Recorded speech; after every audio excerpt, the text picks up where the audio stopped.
మే 10వ తారీఖు రోజు భారత ప్రధాని నరేంద్ర మోదీ హైదరాబాద్ కు రాబోతున్నారు. దానికి సంబంధించి సికింద్రాబాద్ పరేడ్ గ్రౌండ్ లో ఏర్పాట్లు అయితే ముమ్మరంగా సాగుతా ఉన్నాయి. ఇదే విషయానికి సంబంధించి మనతో పాటు మాట్లాడడానికి బీజేపీ రాష్ట్ర అధ్యక్షులు ఎన్ రామచంద్రరావు గారు ఉన్నారు. వారితో మాట్లాడి ఏర్పాట్లు ఎంతవరకు వచ్చినది వారి మాటలు తెలుసుకునేటువంటి ప్రయత్నం చేద్దాం. సార్, ఎట్లా ఉండబోతుంది, ఎంతమంది రాబోతున్నారు, వారికి ఏర్పాటు ఎట్లా చేస్తున్నారు ప్రజలందరికీ కూడా? 2 లక్షల పైగా ప్రజలు వచ్చే అవకాశాలు ఉన్నాయి, పై కూడా రావచ్చు.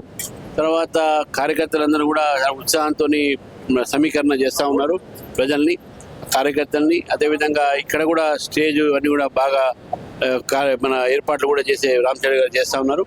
కాబట్టి మంచి ఉత్సాహంతో కార్యకర్తలు పనిచేస్తూ ఉన్నారు. డీలిమిటేషన్ పేరుతో మహిళా బిల్లుకు లింక్ పెట్టి మహిళలను మోసం చేసినందుకు వస్తున్నాడా?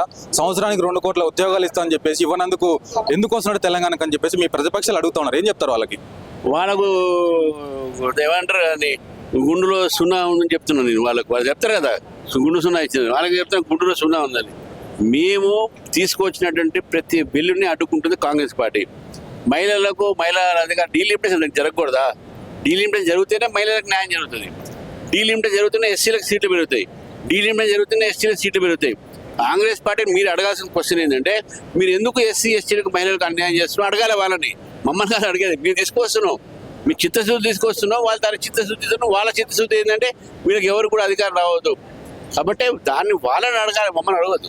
ఇవాళ 8 కోట్ల రూపాయలకు సంబంధించి అభివృద్ధి కార్యక్రమాలు కూడా చేపట్టబోతున్నారు అంటారు. ఏ డిపార్ట్మెంట్ కు సంబంధించి ఉండబోతున్నది? ముఖ్యంగా మోడీ ప్రసంగంలో ఏమేమి అంశాలు ఉండబోతున్నాయి? మోదీ గారి ప్రసంగంలో ఏమేమి అంశాలు ఉంటాయి వారు చెప్తారు. రాజకీయమైన అంశాలే ఉంటాయి.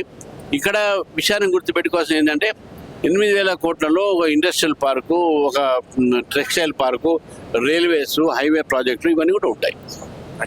సో చూసినాం కదా, మొత్తానికి 10వ తారీఖు రోజు మోదీ ఇక్కడికి చేరుకుంటారు. 8,000 కోట్ల రూపాయలకు సంబంధించిన అభివృద్ధి కార్యక్రమాలకు కూడా శ్రీకారం చుడుతూనే వాళ్ళ జాతిని ఉద్దేశించి, ముఖ్యంగా తెలంగాణ ప్రజలను ఉద్దేశించి ప్రసంగించబోతున్నారని చెప్తూ, డీలిమిటేషన్ ద్వారా మోదీ కాదు మోసం చేసింది.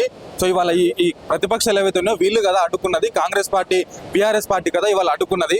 సో వాళ్ళని మనం ప్రశ్నించాలని చెప్పేసి వాళ్ళ రామచంద్రరావు గారు చెప్తున్నారు. భారీ ఎత్తున సుమారు 2 లక్షల మంది పబ్లిక్ ఇక్కడికి తరలించబోతా ఉన్నారని చెప్పేసి కూడా వారు చెప్తా ఉన్నటువంటి పరిస్థితి. కెమెరా పర్సన్ చరణ్తో ఉదయ్ విశ్వం టీవీ, పరేడ్ గ్రౌండ్, హైదరాబాద్.